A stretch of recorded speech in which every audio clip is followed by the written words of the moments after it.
I feel sometimes I feel like a sardine. I am lost.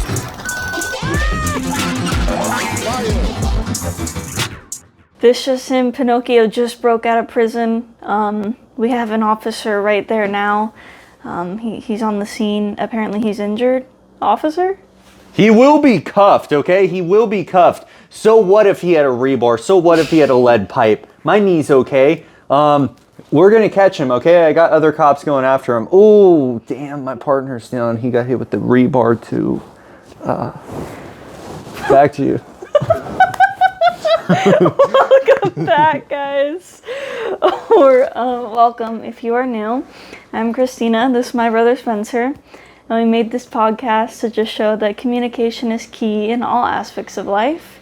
If there's anything that we talk about that you would like to hear us talk about more of, or something that you don't hear us talk about, you can always let us know on our social medias, or if you're watching this on YouTube, you can let us know in the comments below.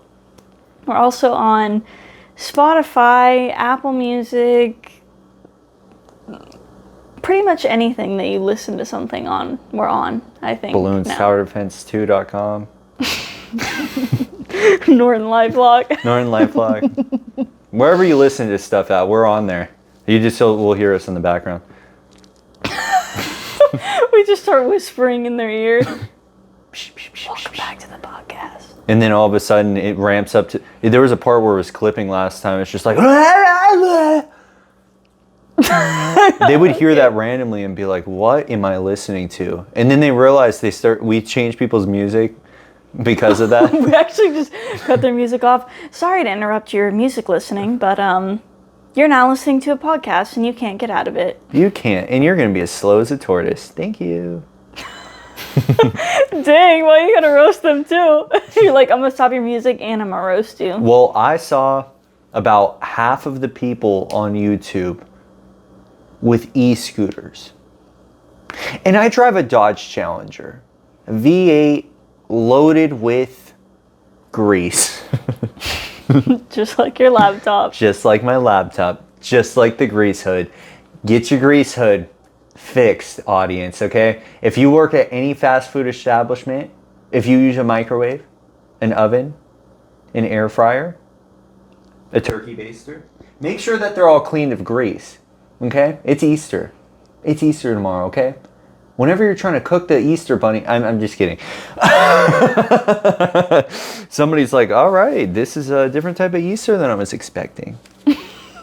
But yeah, I was actually anticipating that part of the intro where you're like, and you don't want to get hit in the knee by the lead pipe, then listen to us on Spotify. You know what I'm talking about? Usually when you tie that into our intro. No. So whenever you do the Spotify part and you're like, you know, you could pop those earbuds in and do that. Oh, yeah. Okay. Well, because we're on so many other platforms now. I was just saying the Spotify thing. No, but it's over. I feel like the audience loves that. Well, put it in the comments. Do you like that part? I personally do. I like when you tie in the intro to that. It's just really funny. Okay, my bad. And you can also go ahead and pop your earbuds in. We're on Spotify now. So if you're, taking your morning walk with your dog, or, you're trying to get Pinocchio, who's apparently murdering people with crowbars or rebars, or whichever bar. Or his bars that he's spitting on the track. Watch out. Pinocchio's album coming out next month. Next month. Next month. Me and him together, we collabing. Okay, it's going to be a collab album. Check it out. Link in the description below. Pinocchio featuring Spencer. I wonder if I could do that. I feel like I have good enough audio production, and then I just have to put a beat over, a random Elmo beat. Probably one that's Elmo. Oh, wait, sorry. This is Pinocchio. Not Elmo. Separate collab. Too? Separate collab. Okay, you got a lot of collabs going on. Yeah, You're just mixing them up. Yeah, we'll have them out for you. They might be a part of the intros. We already have an interesting intro. If y'all had seen the last one, make sure you like that. Put it in the comments too. You don't know what it is, but it's absolutely hilarious. I'll show it to you afterwards. I saw it. Because I have to hear it. Like when I'm copying the link to put on our Instagram, Oh. I hear the intro 'cause it just plays while I'm putting it on there. I loved what he did for that. That was so funny. Our intro is actually done by our other brother. He was just messing around and he Need made sardines. That was so good. He also does music, so y'all should check him out. We'll link his stuff. He was in the link. Okay, so I put him in the link, and it's because he did the intro, but already I was going to. Eventually, for the next, once we get to the next portion of it, of the 10 podcasts, his songs will actually be the ones, either the intro or the outro. He won't be both. We're going to have the differentiation. Because I want the funny one and then one where you can check out the person. Now, I think that's going to be the setup. But yeah, you can check us out on iTunes, Rumble, YouTube, Spotify, basically anywhere. Google Podcasts is going away, so if you listen on there, tough cookie. You're going to have to go somewhere else. And it's not even my decision, okay? I don't run the game. He's actually the executive at Google. She's telling you lies. I really am. But you don't need to know that. But one thing I wanted to talk about today, because I was like, do people know what our podcast is actually about? Or are they just like, it's a bunch of random stuff? Because when somebody asks me what it's about, I'm like, it is a bunch of random stuff. Basically. It's a big mix, but there is a theme behind it, which is the communication part.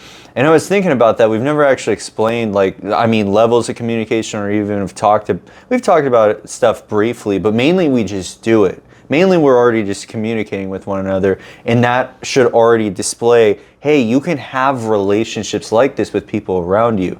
It's just, are you willing to both listen to the individual, but also listen to yourself when you're talking? Because it's essential for you to do both. Because whatever you're saying, you have to know that what you're speaking is like the truth, or you're like, oh, I messed up. But you'll catch yourself in that case if you're listening to yourself. If you're like, that doesn't seem right. I'm sorry for saying that, right? You would be able to backtrack. But the part of the communication that I was thinking about today was the levels that I've always thought of, which you have text message, you have phone calls, and you have in-person, which we've talked about before. What is your personal preference of those three? Like, what order would you have those in? I would say probably in person first, and then phone call, and then text message. Really? Yeah. You would prefer the phone call second?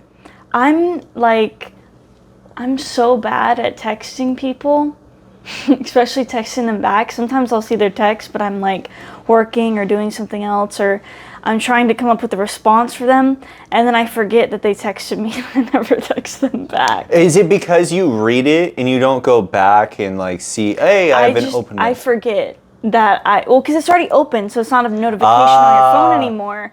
And I forget. A lot of times it's just me trying to come up with like an answer to give them, because I don't have an answer right then and there. I'm like in the middle of doing something, so I'm like, let me get back to that. Yeah, because it might require more time to put it in the text message. I agree with that too. Yeah, so no. I definitely suck at texting. I had somebody tell me actually one time, they're like, you sound really mad when you text. Because I spell everything out. Like, I don't really use abbreviations unless it's like because, like just random words like that I'll abbreviate. But I also use punctuation, which apparently means you're mad. And I used to not use a lot of emojis just because I'm just trying to get my point across. I don't want to have to go through my emojis and be like, ooh, dancing girl or piñata, you know? Oh, I didn't know you were doing dancing girl so often. Put her at the top of the list. There's actually like your recently used emojis. Yeah. That's what I was thinking of, because mine I turned off spell check, so it actually doesn't pop up anything. I don't even know where to access my emojis anymore. Like, they're like permanently gone, because I try to look for them. Like when I'm doing Instacart to text the customers, nah. What are you trying to put the Joker face on there? Actually, what I'm trying to do is put the airplane on there. I'll be like, I'm taking flight. No context behind it. I'm on the way. They just hear an aircraft going overhead. I like care package, drop it in. It's on your roof.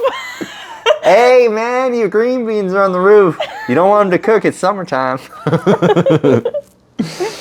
Oh my god, no, but I used to not like use emojis too much, and I had someone tell me, they're like, Yeah, you should probably like use less punctuation and use emojis because you sound really mad when you text people.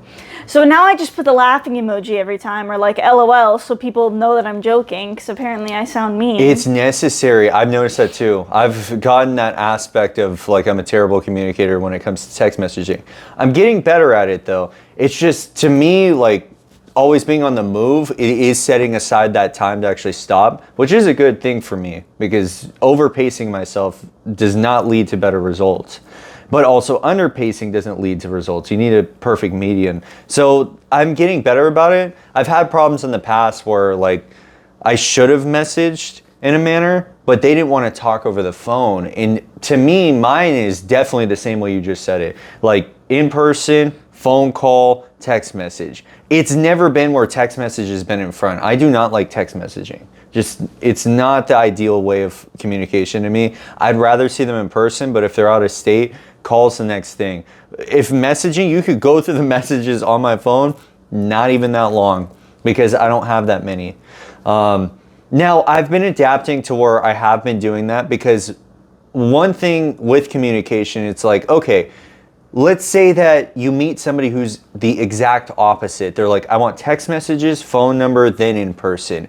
And they have various reasons for it. Well, you have to have a compromise. You can't just be like, oh, well, they're not going to call me. Well, I ain't talking to them. Now, that's something, I'm saying this because that's something I would do in the past. I'm like, I don't want to text message them. They don't want to call me. Why don't they want to call me?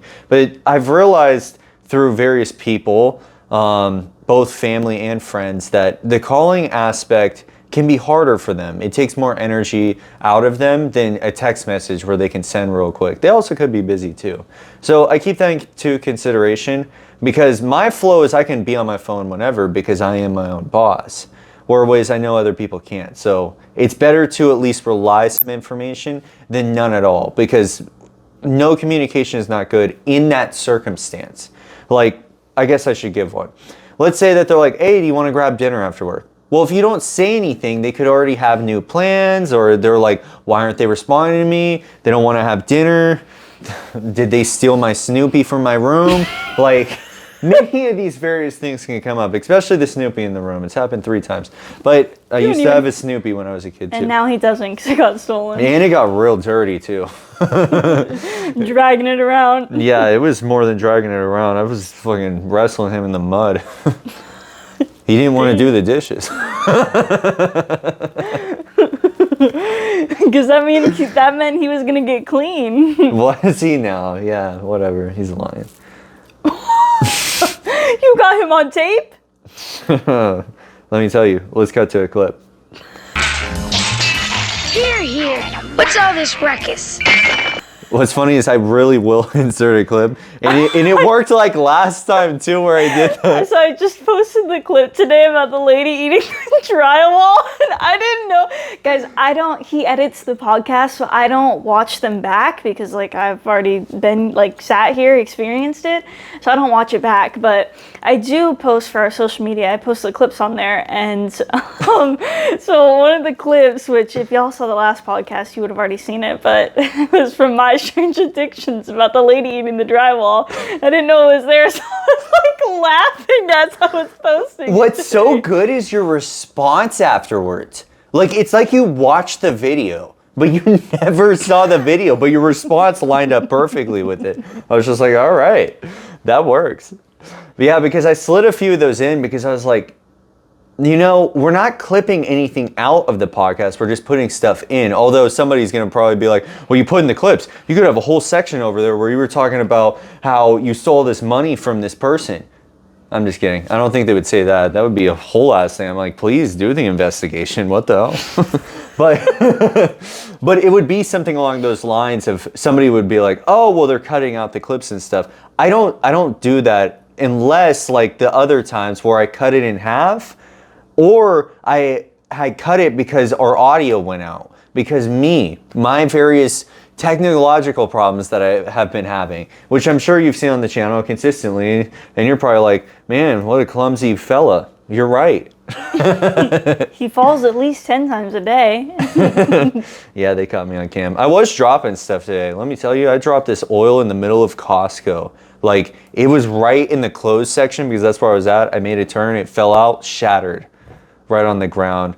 And I was like, oh my gosh. It wasn't the only thing that dropped today. The day before that was bad too. I dropped literally eggs. 6 of the eggs broke in the carton and one of the glass yogurt jars broke. Right as I got to their door. Glass yogurt jar. Glass yogurt jar, yeah. Never heard of that. Bulgarian yogurt from Mountain Valley. Well, I don't think it's Mountain Valley. I think it's something else. It's something along the valleys though. Mountain Valley is the water, but yeah. That happened, and the clumsiness, it can definitely be there. And it's because my pacing. I'm going too fast whenever I need to slow down. So that had happened. But to tie it back into the communication thing, so that would be the levels. There has to be some level of compromise. And I've been better about text messages, but I make sure to include exclamation points. Since I don't have the emoji portion, I at least have that. So they know that there's excitement behind it. I just ran someone over. That's one of the common phrases that I use. Another common phrase is this. I used to eat Twinkies when I was 4. That's sent to everybody on the daily. I don't get those. Yeah, not her though. Everybody else is like, I'm so sick of this bombardment of this message every single day. When will you stop eating Twinkies, fat ass? I can't believe how many comments I get on that. Nobody's ever commented that to you. You don't even eat Twinkies because you don't like processed sugar. That's if they know that though. There's gonna be somebody who's like seen one video where I'm talking about food and they're like, I saw that bitch eating Twinkies last week at Whataburger.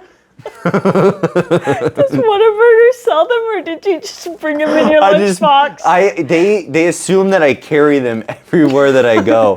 Yeah, I'm carrying a Twinkie. And it's all shriveled up in the package because it's been in my pocket all day. It's all melted and shriveled. It's like bird food at that point. You like to share? Here you go. That's not a bird. That's a chicken. I thought that was a dodo. Back to the communication thing though. I feel like phone calls can make people anxious sometimes. Cause I sometimes don't even, I'm like, why is this person calling me? Like, did something happen? What's wrong? Yeah, that is usually the first impression, especially if it's family. You're like, oh, it's something serious. Unless it's been something that's accustomed already to them, like their family already does that. Because there is that. I'm sure it's far and few between today. More of it's like, let me send you a Snapchat. I was going to say hun, but that would not be it. Who's your hun? Don't know. The Twinkies. The Twinkies, yeah. I'm sending the Twinkies that. But yeah, it would be something like that. If it's accustomed to the family, that line of communication can happen. And same with the face-to-face interaction. Like, they could have never done it. Or you have somebody in the family who's just like, they love text messaging. And that's where there has to be some, again, aspect of compromise between the two to get the result that, you're looking for, which is something better. Because I think when you leave the person on red or ghost somebody, yeah, it creates a fantasy in their head of like, oh, well, they think this, or why didn't they respond to me? Are they upset? Like, all these things go through the head. And that's female or male. Because like, if somebody says like, hey, we're going to be meeting up at 5 and you don't text them back, they're like, hey, are you good? Is usually what they'll text back. But if it's like, they think it's more serious because this hasn't happened, they'll probably call you directly. That's where it might escalate to something like that. But I think overall, yeah, it should be a balance of all of those. But if you're trying to get information at a fairly quick rate, or you're dealing with somebody who's very busy, I think a phone call can be very productive. Like a good friend of mine, I usually have a phone call with him maybe like once a month. Usually he's the person to call me, but it's not usually a lot of text messaging because we're either calling or going to be in person. But he sets aside time to, talk to different people, because it's not just me. There's whole communities that people have. Unless you are like kind of alone, you don't have a lot of community. Yeah, to a certain extent, yeah. You don't have too much of an outside realm of like friends, but it's not that it's not non-existent. Like, you still have some, although they were co-workers, they're still friends. How do you normally communicate to them? Text? In person? At work, normally. Okay, I'm not talking about them. I'm talking about ex-coworkers. I don't talk to any ex-coworkers anymore. Really? Yeah. Who am I talking to? Don't you have those dinners? No, because I live like an hour away now. Okay, but you have gone to the dinners even though you lived an hour away. I know this. I haven't been in a while though. Okay, but not since that last time. In that case, we ain't gonna talk about that one though. Yeah, let's just say dynamite went off and everybody exploded. Easy Pete came in and made sure that the dynamite was lit up in Good Springs. No, don't remember that one. Damn, you just don't know these Fallout references. That's because you're like doing the old Fallouts, which I can't play on my PlayStation. That's at the very beginning of Fallout, by the way. You meet Easy Pete in Good Springs, which is the first town you're in. And that's from New Vegas, right? Yes, he's the guy who's outside. If you have explosives up to 25, he'll give you dynamite. Okay, that's great. Like I said, I don't know the old Fallouts because on PlayStation 4, the only Fallout I can get is 4. That's fine, but you've played these before, so you should have past knowledge of it. But it's so long ago. So was mine. I still remember it. Apparently you didn't have that fun with the game. My little SpongeBob, he likes to go into my files and he's like, you don't need that anymore. Shred. Stop letting him through your ears. Do you ever have a fear? Oh my gosh, I like literally jumped out of my bed one night. This is a while ago, but... It sounds recent, but... No, it wasn't recent. It was here at this apartment though. I was laying in bed and I don't know if it was like a dream that I had or if I actually saw this, but I swear to God, I saw a cockroach crawling up the wall. I'm telling you, I've never jumped out of bed so fast. I was like, where's this man at? I turned the light on. And you know how normally when you turn the light on after it's been dark, you're like, yeah. like you can't see. Damn, you look disoriented as fuck. That's normally how you are, right? Nope. I was wide awake. My eyes were wide open. I was like, where's he at? Right? So I'm trying to find him because I was like, he has to be behind the headboard. So I'm like looking around. I'm like creeping. I'm like, you know, because I'm afraid he's going to jump out at me. And so I pulled my bed back a little because I couldn't see him. And I thought I saw like one of his little ears poking around. And I was like, let me get my flashlight. So I got the flashlight on my phone. It was a piece of string. It was not a cockroach little antenna. And I looked everywhere. I was like looking under, looking in, and I could not find this cockroach. And I was like, did I really just have like a bad dream that I saw this cockroach and it woke me up and I thought it was real? So like when I went back to bed that night, I was like plugging my ears just in case he was there so he didn't crawl in them. I was like covering my face. I barely fell back asleep, but it was terrifying. Yeah, you in this bug situation, like yours... When you talk about this, yeah, they can climb beds, but it's so much easier when you have a mattress on the floor.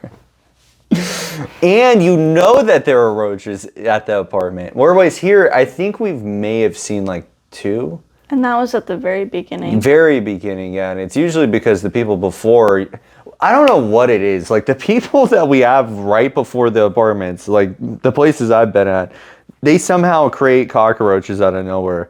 Like, and it's because they don't leave it clean. There are places where they will literally leave like holes in the wall, dirt, slime, extra stuff that didn't have, and it's like, where did all this come from? And it's just like irresponsible people, irresponsible adults, by the way.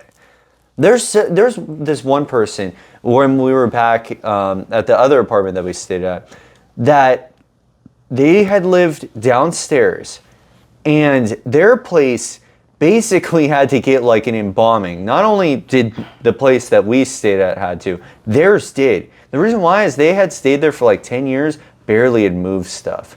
And they had these cans in the back of their truck for the longest time until they moved. So it kind of just reflected what was probably on the inside of their house. I don't know how long those cans were there, probably longer than a year, easily, from what the maintenance people were saying, which is just wild. But I mean, some people bring it to that level. And it's a sad thing because it's like, in a way, that's how they live about their life in a gross type of manner. I'm not saying you need to be a clean freak and be like, oh yeah, Mr. Clean, all over my skin. But you need to like actually have some sense of cleanliness. Like, I know I'm not the best with cleanliness, but it's not the worst either. I know how to make sure that things are fairly clean and that I'm not stepping over like 50 things. Although there are some days where I do have to step over some things, but then I eventually move them. It doesn't last that long. It doesn't last years. And fair, some of them were in wheelchairs.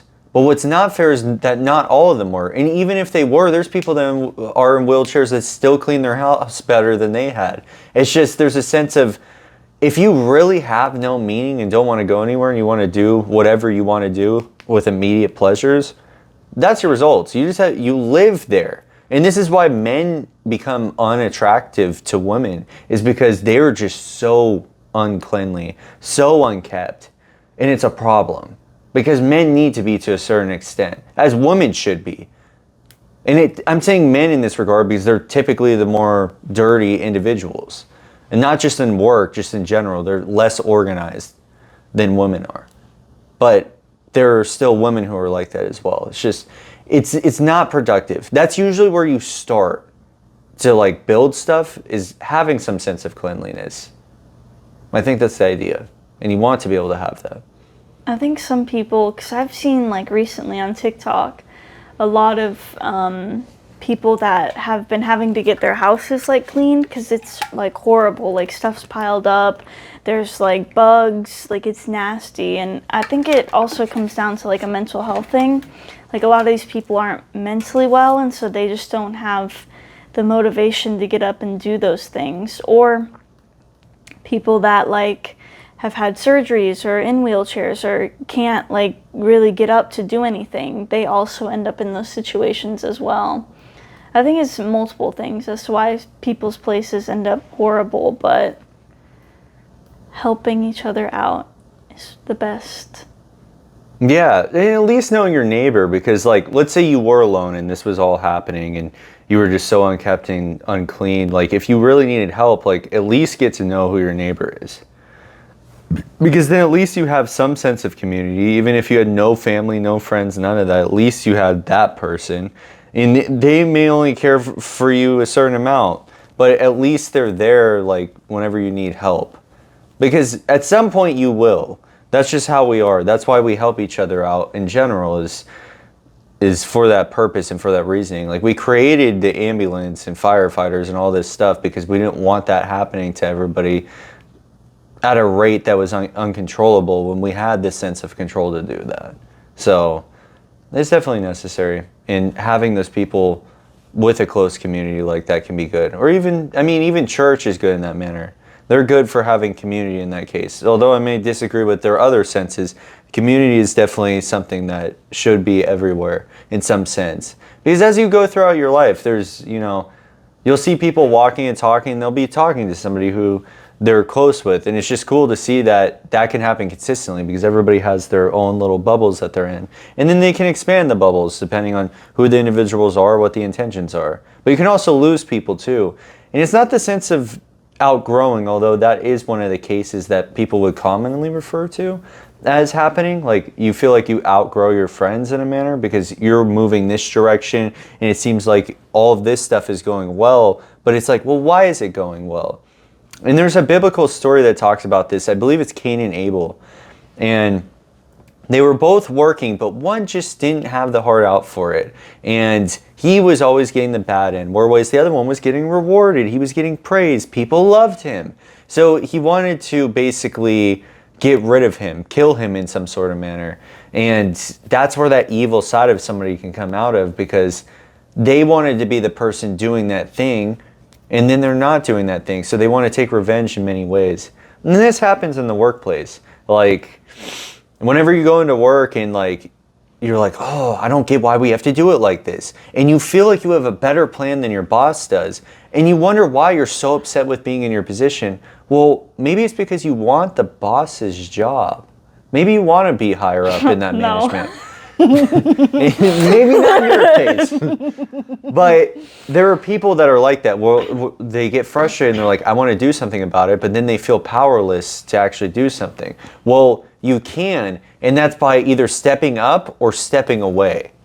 Going to a different area. And I'm not saying like every little problem, yeah, step away, go get a new job. It's more like you're conscious about it. You know when you have your breaking point, you know when it's, past that area, it's like, okay, I'm doing so much for this to the point where I'm overexerting myself. And it's like, well, what step and direction do you take after that? And it would be good to have the approach of like, okay, let me step up to the plate. Maybe I want the boss's position, because why am I getting so upset about all of this? If they're not doing it right, you can find a way to do it right. I like to step up to dance break edition. Dun, dun, dun, dun, dun, dun, dun, dun, dun. That's another way to do it. Keep that in mind. You can have a dance party and they might think you're weird. Fuck them. But you can do what you want to do. So, and if they fired you for that, I don't even think there would be any regard. I wonder what it would be, like what the termination I'm calling letter up would my say. lawyer immediately. They fired me because I wanted to be a part of Step Up. I was trying to do Dance Dance Revolution 5 and they just said, yeah, get back to work. Like, come on, I already finished my work. I already clocked out too. They didn't want that? But and then they would be like, oh, well, they were on the premise doing it and they weren't clocked in, so that's terms for termination. They probably could. There's those very devious jobs that would be like that, just to get rid of you out of spite. And you could be a great worker too, and they would just do something like that just because they're jealous or envious in some manner of you because you're willing to express yourself in that manner. But to companies, like, everyone's replaceable. Oh yeah. Well, there's no doubt about that. It really depends. Like, if it's a family-owned company, they don't think like that, because they're not that large. The more you go into corporate companies, yeah, it can be like that. It really depends on who those lower manager levels are. Because you have people who genuinely want the whole thing to work better, and they genuinely care for you as a person. But you definitely will run into those bosses that it is just about the job. And then they go home and do their own thing. Or you have the boss that cares too much about their job and starts to gaslight people. That's definitely possible as well too. I mean, many situations have happened like that and continue to happen like that, because that's where the tyranny of a boss comes in, or any leader at that point, is where they don't want to be proven wrong in any manner. So they try to find information to be like, hey, like, you're the one who messed this up. Right? Nope, that wasn't me. Wait, why am I questioning you? I already know. We have camera footage. That was my evil twin. Yeah. Shaniqua. She wasn't hired, so you're fired. You're getting people to be on the premise that weren't even hired here. How is that my fault, though? You brought your evil twin. I didn't bring her. That's what you just stated. We have that on record. Let's roll the clip back, because that's not what I said. What did you say then? I said, that was my evil twin, Shaniqua. I didn't say I brought my evil twin in. Okay, but doesn't that imply your evil twin is there? You're gaslighting me. That's not gaslighting. You indicated. Then why is she come in the picture? You just claimed it was somebody else who is you, but is not you. You accused it of being me, and it wasn't me. I was telling you who it was. But why does she work with you? She doesn't. That's the problem. Oh, so you need your evil twin to work with you. This is just me trying to get her a job, but instead it gets me fired. That actually can happen. I've actually had a so you can recommend a friend to like come work with you. I've had this happen before. It's an ex-friend, and they were absolutely awful in many regards, because they didn't really care about the work at all. They just were like, it's cool to work with a friend. That is how they perceive that. So their execution was not the best. But it wasn't every day. There would be very good days where he would get stuff done. Other days, not so much. So that's where it leaves a reputation on you when you do try to bring somebody in that is close to you, because they're going to look at you a bit differently. They're like, why is this person not doing this? And then you come up to them, I'm not a dictator. I'm not going to tell them what to do all the time. Well, that's your job, boss. You also don't control people. That's why I don't like when it's like you recommend someone and maybe they're not good at the job. That doesn't mean that you're a bad employee. It just means that, hey, like that person just wasn't good at this job. Maybe they're good at a different one. And they have life things that could be going on too, as well. Like, I mean, there's people that will be like in the middle of divorces, like while getting hired onto somewhere, and it's like, well, they're already unstable, but they need somewhere to be so they can support themselves at least. And that's if they still want to. It just depends on what the divorce was or whatever they're going through. But I mean, that's a lot of what happens is on both sides of divorce or breakups, is that it's not just like self-blame. They'll usually start blaming the other person first. That's just the natural reaction. But then they come back and they might be self-deprecating to themselves. And there are people that joke about self-deprecation. Like, you'll tell because like in the middle of a conversation, they're like, oh yeah, dude, I'm so bad at that. And it's such a simple phrase, but in a way it's just self-deprecation, and people thrive off of that. Typically women, which is interesting that it goes like that. But No, I'm just kidding. I do that. well, I was going to say, that's like typical for women. That's like majority of women. They will have self-deprecating humor. It's an interesting observation. Ha ha. But I didn't say it was a funny observation. Yeah. It's definitely interesting. The workplace can definitely teach you a lot about different ways, different methods of like people's humor as well too. Because that's where you find who to click with. There is like, do they have some similar sense of humor, and are they listening, or whatever categories that you have for that. What do you think you look for the most in terms of like work partners? What do you think should be the highest? Somebody that works. Yeah, right. Okay. Work focused. Work focused first, and then haha, funny giggles after. Okay. Yeah, that would make sense. You could have a good blend of it where the ha-has can come in front, and that's typically like serving. That's what I've noticed, at least. And I've worked at all different types, high-end, low-end, serving, and I've always noticed it's more about your personality than anything, because you have clients in a manner. Although they're not directly your clients, they're coming there for that, but they'll ask for you. Like, I've had places where they'll be like, oh, is Spencer working tonight?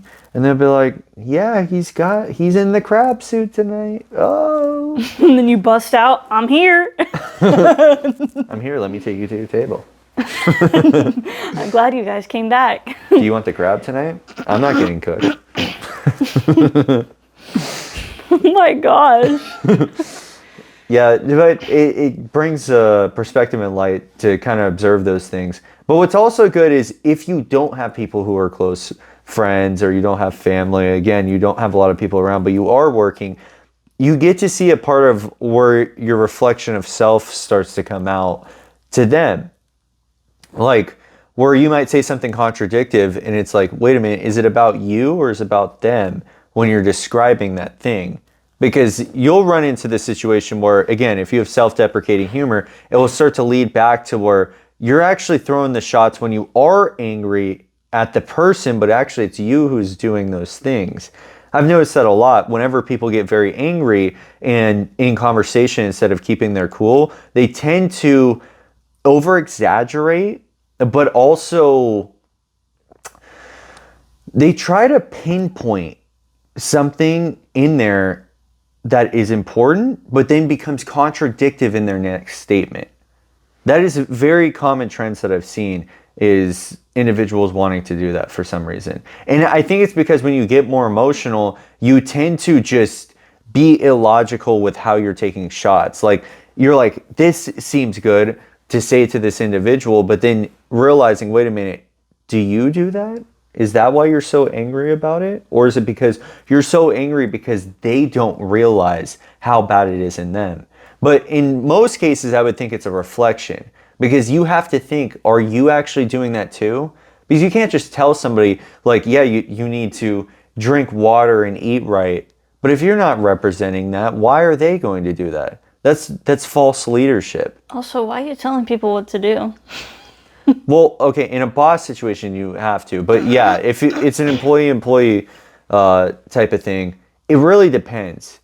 It really depends on how that is executed, because some want to step up into that management position, so they're going to show those type of qualities of guiding. I've been in a management position, and I used to have people complain to me all the time, like, I don't understand why an employee is telling me what to do. Like, that's a manager's job. So, like, I could understand why someone would be upset with another employee telling them what to do. Like, even if you're trying to move up into a management role, like, people get offended by that. And people did a lot.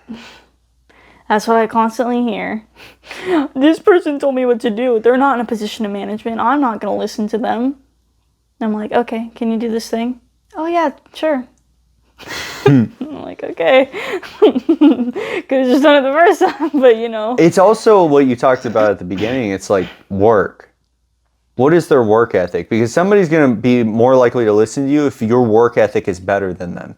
Because they're like, okay, like they've already done all of this. So they'll have some sense of sympathy or empathy or just common sense at that point to be like, okay, yeah, I'll get this done.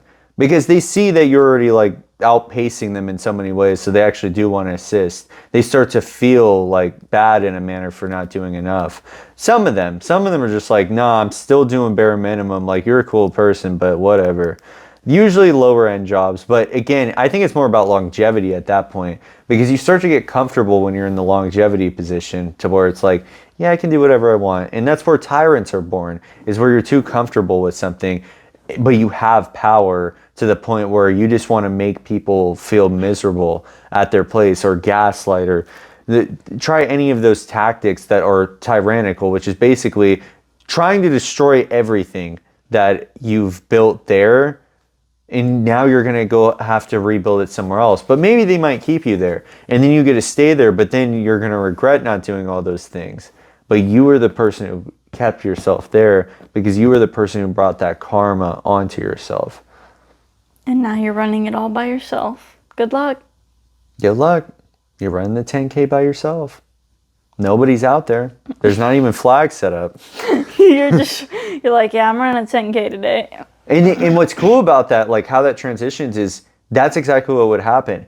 The people start to go away from somebody who's tyrannical at some point, and they have to start out again by themselves, doing their own thing, because everybody walked away at that point. The bad part is when they're older and nobody wants to help them out, because either the people have died, moved away, or just left them and don't want to talk to them. And then they are really alone, and they have to face that, or make new friends, or do whatever. But it's going to be hard to make friends, number one, when you're at that age. But number two, when you are not actually changing yourself. Like, that's the point of giving yourself that time, is to actually change that right there and then by yourself. But then getting more opinions from other individuals that are around, even if they are strangers. And at that point, if you're so deprived on talking to people, talking to anybody will feel great. Because, I mean, if you were like in the house and you didn't have media or anything, and you were just doing stuff here and you couldn't communicate to anybody outside the world, I think a part of you would go insane, because you're like, I'm really here alone and I am talking to my own thoughts. So in a manner, you think you're in a white room by yourself. But in actuality, there are people, you have neighbors, it's just there hasn't been contact. There's no sense of community there.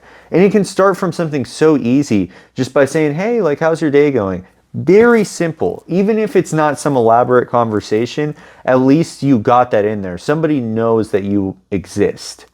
Even if they don't know your name, they know that you exist. What if you don't exist?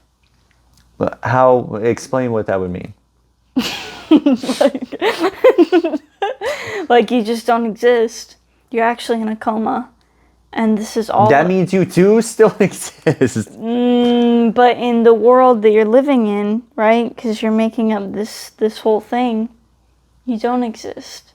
Yeah, but wouldn't depression do the same thing? Wouldn't anxiety do the same thing? You can say that those are different worlds too. Yeah. But they're also just different perspectives is more of how I would see that.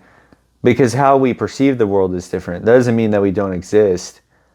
That just means that we perceive it differently. But we are still an entity. Somebody who's in a coma is still an entity, even though their functionality has been lowered below most humans when they're in a coma, because you can't move. Your brain is functioning and it's communicating in some manner.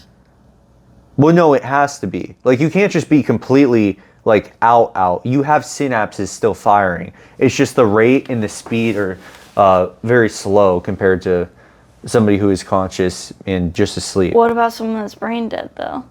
Well, that's what I'm talking about. Even when they're brain dead, there's still functionality happening within their body to the brain, because the brain's got to tell the rest of the body to function.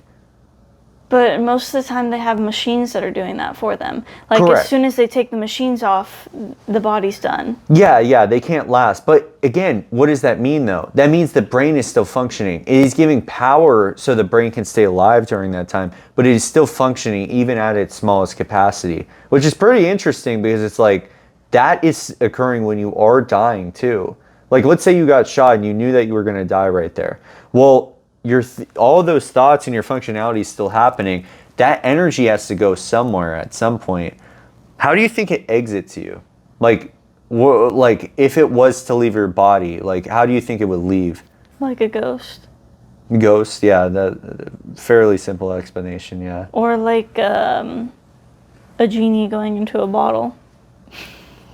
Is there like a personal preference, or is that you watching Aladdin season 2? Is there a TV show for Aladdin? But I would think so at this point. No. They have animes that are live actions, and then they have live actions that are animes. And then they have live actions to cartoons as cartoons to live actions. So it's very odd how they mix up the whole thing. So would I be surprised? Not really. I know that they've done a remake of the Aladdin movie, like a live action version, but there's no TV show for it. I don't know. I mean, maybe that's a good thing to look up. Does Aladdin have a TV show? Because most of them do. Like, I'm pretty sure Frozen would have one. They have like shorts, I think. Like little mini. You're not connected? What happened to the Wi-Fi? It sucks. Why does your speaker have a Wi-Fi signal? Yeah, it has its own Wi-Fi. Why is ours not on here? Our Wi-Fi is Our down. Wi-Fi is down. Well, that's great. So No we're looking anything up. it would have to be through phones, which we can't use any of them. We're just going to say Aladdin doesn't have any. Yeah, there are ones that do. There's plenty of them that do that, where they have movies that they turn into TV shows, or TV shows that they turn into movies. It's both directions. It just depends on, is the popularity still there? Can they still make money out of it? Like how Disney recreated all of their stuff and how they keep profiting in Disney World and Well, Disneyland. that's actually based on like ownership. If they remake it, then they keep ownership of it for like a certain amount of time. Because you can, like, the ownership goes away and basically anybody can use it if they don't remake it. That's why they remake movies, is so that way somebody else doesn't just get to take it away from them and start using it. Because then they don't get paid anymore. I almost want to say that's like a patent type of deal. Like, because those have expirations as well too. There's a whole, what's interesting is Joshua Earp was talking about this. I'll leave a link into the description of this very interesting video too, of him depicting like mentalism and stuff. But he had talked about the aspect of TV show. What were we just saying? I lost that train of thought. TV shows into movies, or movies into TV shows? Yeah, the last thing particularly. About Disney losing its rights? Yeah, that's what it was. The copyright. Okay, there we go. He was talking about on the internet that social media consists, and this came out 3 years ago, by the way, this video specifically, that social media only consists of 3% of the internet. Which is crazy, because that's a very small percentage. So when you're trying to reach people, you would have to actually reach them through an SEO, a search engine optimization. So Well, actually, if you would want to promote something, you would do it through that type of method because there's more traffic that goes through that side of the internet. It's just how would you reach them? Well, the interesting part is like, for instance, we'll look at the computer on this one, how this pulls up a bunch of random stories and this and ads and stuff all up on here. That will eventually like point you to something. Like if you clicked on something, it's going to show you more of that story, which we've already discussed, because we could be talking and Facebook's like, oh yeah, they want to buy this, or oh, they're talking about that, we're going to do that, or something that you're just thinking about, boom, pops up on the screen as well too. There's a certain way that through SEO and search engine optimization has keyword searches. And that's where Shopify and like selling online and having stores like that, that's where they benefit, because it's going to draw more people. Because when you go on YouTube and you don't know what to watch, let's just say you're bored, you'll type something in and you'll look at the first results that come up. Well, usually they're going to be sponsored. They're also going to have higher views, and they're typically going to be a larger YouTuber in most cases. It just depends on what fits the words that you search for. It's not saying that you can't find it, it's just that it could be harder depending on how many people use that word and how many people look it up a month. But what's cool is you can actually go on to where Google Patent is, which is a whole different side of like Google that most people don't use, where you can actually search through all the different patents and see who has what. It's interesting but boring to most people, because who wants to go through the patent list, or who wants to go to that side of Google where you can actually search even more advanced than just seeing all the basic advertisement. Like you searching up, I have a cold and cough, what do I have? Well, you're going to get all the paid sponsors first, because that's just how Google operates, which makes sense. Because most businesses, if you pay them the most, you're going to get the best chunk of whatever it is. So he was discussing about that, and I haven't listened to the whole thing particularly on it, but I have a general understanding of how the SEO, keyword searches, and just how a website and functionality should work to be presentable to an audience. Because that's another thing, you want to be able to display, like, hey, catch their attention. Like when I was at the apartment gym, they have a sign that says, hey, caught you looking. And it's basically to review the apartment. It's like a QR code that you scan, but it's like that's the first words that you read when you look over that direction. You're like, what the hell? Why is it telling me that? But it makes you, depending on the individual, somebody might just be like, whatever, I'm not looking at that. But another person might be like, what's on there? And most people probably would, because it's an eye grabber. Just like how one thing that's been transitioning with billboards is they've been using memes. And same with signposts as well too. They've been using memes because that, as a general collective, people know. So it's relatable. And people can be like, oh yeah, that's a very funny meme. And then they'll keep that in mind. They may not need the lawn care services now, but they might want it later. And that goes for any other company as well too. It's just very interesting, because all of that does matter. Just like in the way that we articulate, just like in the way that we communicate too. Like that's what draws people's attention as well. And when you can get a larger audience by using these tools, it's possible. Just like, the old timers, whenever they had to use phones and actually like advertise that way, they're not accustomed to that, and they had to learn a whole new thing, but they were willing to do that because they saw the potential of outreach. How many people that they could show like, hey, this is what I'm doing, or this is what we're trying to do.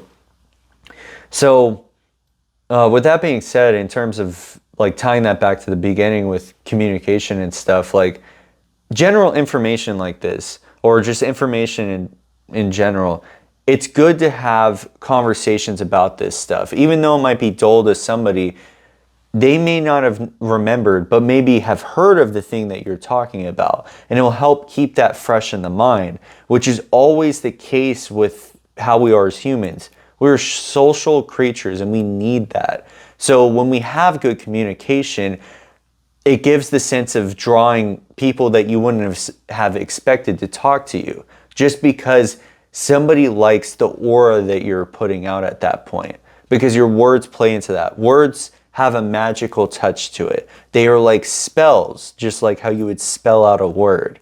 It's just all in that. Just like how alcohol, when you drink, there's a spirit that's attached to it because spirit's behind the name of it.